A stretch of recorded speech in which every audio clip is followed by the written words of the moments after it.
Hallo miteinander. In diesem Video zeigen wir euch, wie man einen sogenannten Filzstrip bei einer Smith & Wesson Mod 39-2 macht. Da vorab zum Sagen, aber an einem gewissen Zeitpunkt wäre es von Vorteil, wenn man einen Durchschlag zur Hand hat. Ich habe dafür hier einen 4,76 mm Durchschlag. Für was und wann ihr den brauchen könnt, werdet ihr im Verlauf des Videos sehen. Wie immer, zuerst sicherstellen, dass die Waffe nicht geladen ist. Dann fangen wir damit an, indem wir das Magazin rausnehmen. Als nächstes spannen wir den Hammer vorspannen. Das zum Sagen kann man nur machen, sofern die Waffe nicht gesichert ist. Als nächstes bewegen wir den Schlitten so weit nach hinten, bis die Kerbung hier auf gleicher Höhe ist wie der Teil vom Schlittenfanghebel. Dann müssen wir den Schlittenfanghebel von der anderen Seite rausdrücken. Das ist teilweise recht streng, darum von Vorteil, wenn man einen Durchschlag zur Hand hat. Ich mache das amigs so, indem ich den Schlitten einfach in Position bringe. Dann mit der linken Hand den Daumen hier einfädeln und um den Schlitten greifen, festheben. Dann kann ich die Pistole kehren und von der anderen Seite können wir da den durchdrücken. Meistens geht er gerade raus, wie jetzt bei mir gerade. Falls das nicht der Fall gewesen wäre, hätte man ihn einfach noch rausziehen müssen. Jetzt bewegen wir den Schlitten zuerst zu seiner ursprünglichen Position. Dann entspannen wir den Hammer, indem wir die Waffe sichern und nachher wieder entsichern. Jetzt können wir den Schlitten einfach nach vorne raus bewegen. Die Rückschlagsfedern, wie man es halt meistens kennt, kann man einfach rauslupfen. Einfach vorsichtig, sie steht unter Spannung, nicht dass sie einem entgegen oder wegfliegt. Und bevor wir den Lauf rausnehmen können, muss man hier vorne, wie man es von der 1911er Serie kennt, das Teil entfernen.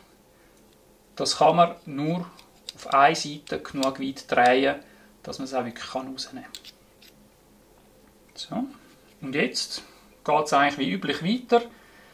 Lauflicht anlupfen, ein bisschen nach hinten bewegen, abwinkeln und rausnehmen.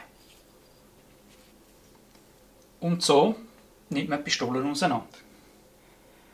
Um sie wieder zusammen zu machen, einfach zuerst den Schlitten, den Lauf. Der Lauf kommt halt dort, wo er war.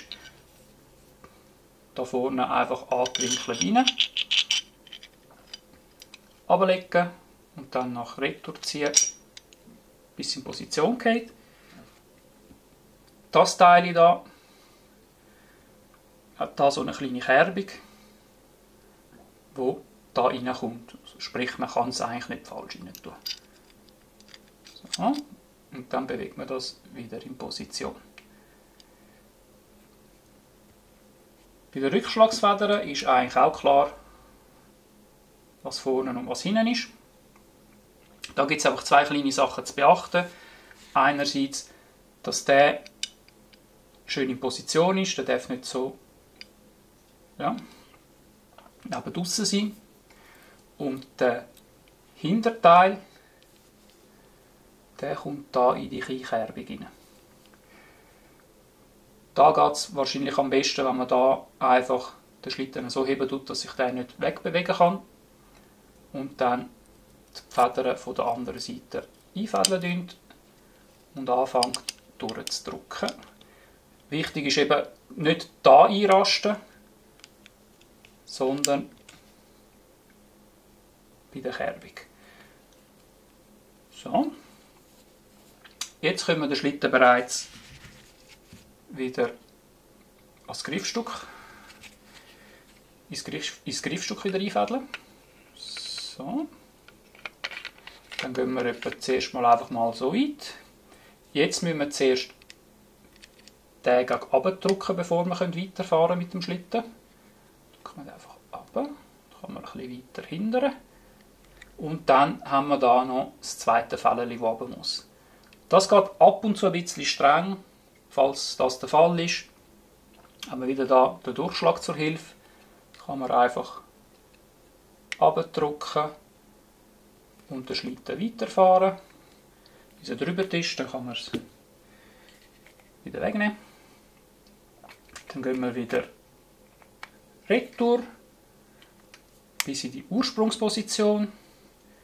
Hier den Hammer wieder vorspannen und bewegen jetzt den Schlitten wieder so weit, bis die Kerbung da auf dieser Höhe ist. Stellen sicher, dass da alles okay ist und dann den Schlittenfanghebel einfach wieder einfädeln und reindrücken, bis es klicken tut.